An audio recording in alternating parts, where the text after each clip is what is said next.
Thanks so much, Stuart.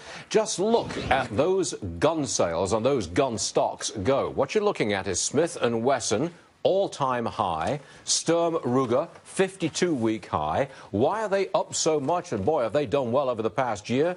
It's because the president is about to announce new executive orders for gun control.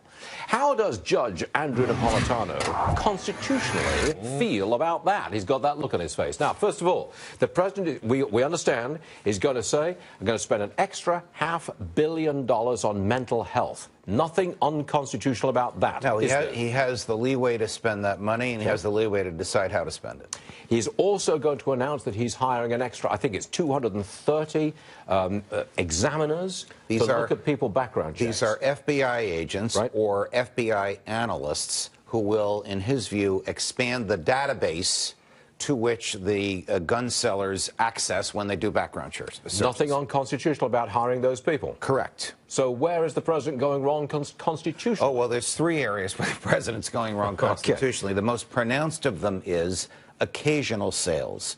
So if you sell a gun to a friend that you know well, the president wants you to have to get a federal firearms license in order to do so. You're not in the business of doing it. You have an old gun you haven't used in years. Your friend covets it. You agree on the amount. You've known the friend for 40 years.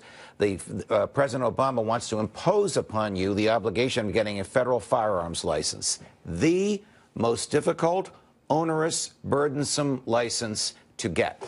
And the Congress has 3 times rejected that imposition. So the president is basically overruling the congressional will on this by writing into law something the Congress has 3 times declined to do. Now, I've got to say, I'm not sure that the president is going to propose that extra firearms dealer license for anybody who sells a gun. I don't know that he's going to say that. Well, he's going to make that. We don't know what he's going to say until he says it, but the documents that the White House released last night indicated that he's going to issue an executive order that interprets the statute, a key phrase, to mean 2 or more sales require you to get the license. Why did I emphasize interpret the statute?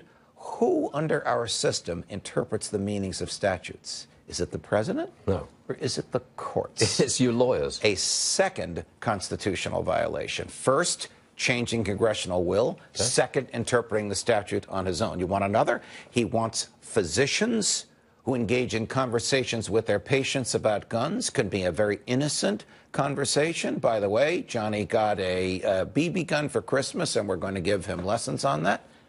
To report that conversation to the Department of Homeland Security and thereby violate the patient-physician privilege. Must the doctor report that conversation, or does the doctor have the discretion to decide, do I report or don't I report? That depends on how you read the law. If the doctor came to me for advice, I would say you have the discretion to tell the feds to go take a hike. Others would disagree with me and say, you want the Medicare reimbursement, you want this reimbursement, you better follow what they tell you to do. So you're telling me that the president makes his announcement and immediately it goes to court, and the courts should slap him down on the issues we've talked about? Not immediately, but before they come into effect. Look, he wants to hire 500 federal agents. He wants to spend $500 million.